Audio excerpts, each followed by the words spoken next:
And so Alton Sterling of Baton Rouge, Louisiana, USA, is dead.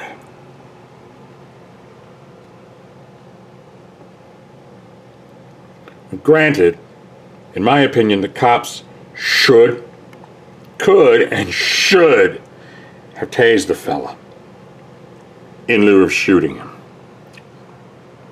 But perhaps gunshots might have been their last resort. But wait, let's come up and lay our cards on the table. There is one additional element which the public at large has totally neglected to consider, albeit most of the news reports have duly documented this. One element, one mitigating factor that, in my opinion, led to Sterling losing his life for nothing. You see, Sterling on that night, the night that he died, was approached and accosted by a homeless panhandler. The panhandler who called 911, claiming that he had been threatened by a man with a gun. Now, obviously, a lot of people in today's society can't help and don't choose to be homeless.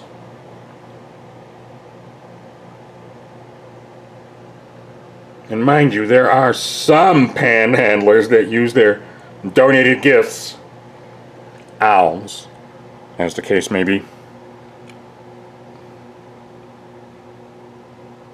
so they may buy some food, get some medicine or other needs for their families, or even to get some petrol, gas.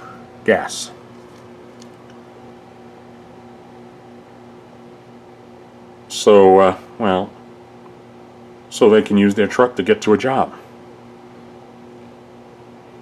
When they're at the very end of their resources, begging is their final resort.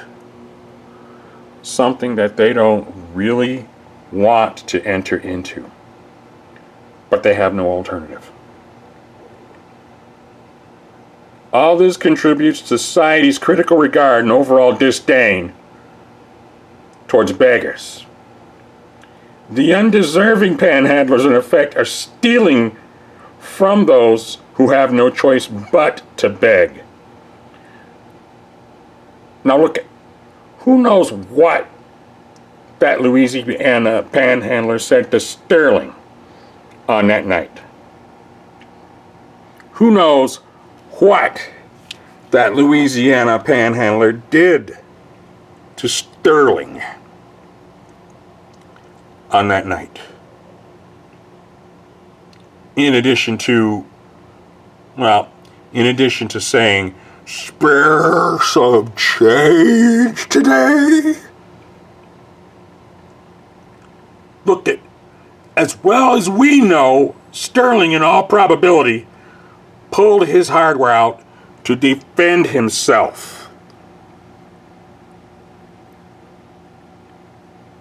And it's obviously something that the panhandler isn't going to fess up about. There are a lot of panhandlers who shamelessly foist themselves on an innocent, hard-working public just to fund their addictions and vices. Case in point number one. Colorado, USA recently legalized weed, pot, marijuana, and subsequently a whole phalanx of newcomers and transplant hopefuls came thundering like a herd of fucking cows into the state, looking for the good life. And when things didn't pan out the way they'd hoped, housing, employment, and things like these, they resorted to homelessness and panhandling. Now, this expatriate Chicagoan remembers one encounter a few years back when I was in the States on special assignment. Riding the bus was an old fart. Some gray, bearded, old crusty bum on the same bus as I was. And apparently he was on his way to a temporary labor job, doing flagging for roads and highways and motorways, mind you.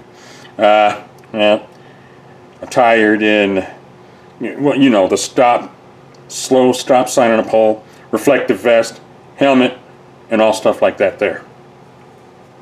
And that same night, I guess after his job obviously came to an end, several hours after, the same old gray bearded crusty bum walks past as I head to my bus back to the suburbs, and he asks, "Spare some change today?" The guy ignored his ass. But I did want to ask this crusty bum, for what? And what did you do with your daily pay? Spend it all on booze, weed, crack?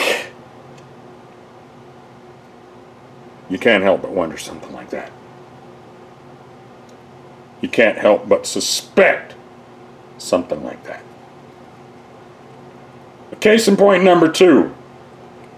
Working in the States, once again, on special assignment, doing stateside filming. Different city, different state. It was an early Sunday morning in the summer,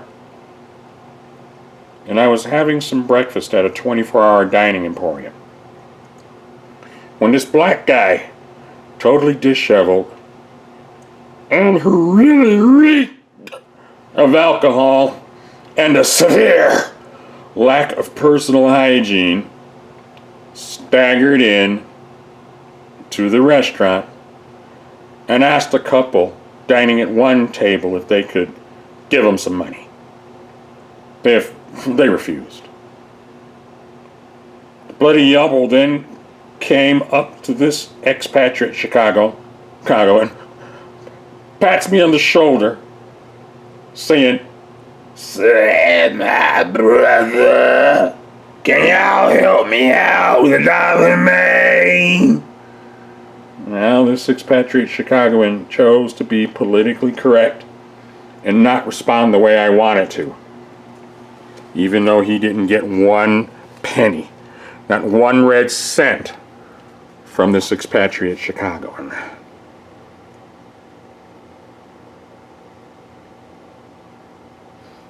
If I did respond the way I wanted to, I'd be the one to go to fucking jail. Or at least get a ticket. It would have been my ass that stood to lose my freedom, my livelihood, and my overall quality of life.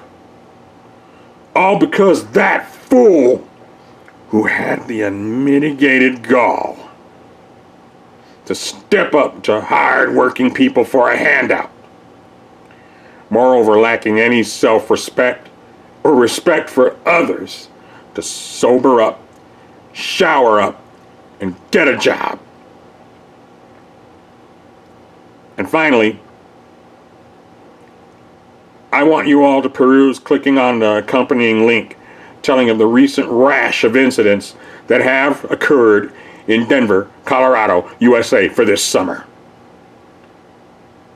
A pack of panhandlers, and most likely also homeless, loitering on a main downtown thoroughfare, midday, midweek, accosting hard-working 9-to-5 business people for money. And you know why that is. And when they refused, they were attacked. The panhandlers attacked the citizens. There's film footage in the clip regarding this incident in the link. I need you to look at it and then ask me why I think Sterling lost his life for nothing. No, let's not discuss Sterling's criminal record. Granted, the guy wasn't an altar boy. The guy wasn't, how you say, salt of the earth or anything like that. In this case, it's a moot point, in my opinion. I personally am of the opinion that he died trying to defend himself from a 100% card-carrying, flag-waving, pure, grade A, USDA-approved vermin who was only after his money. Not for food, not for clothes, not for any lodging, i.e. a roof over his head or anything like that. Not at all. But booze, weed, crack. This so-called innocent victim helped bring Sterling's life to its violent end. That's my tuppence. So what do you think? I want to hear it. Good day.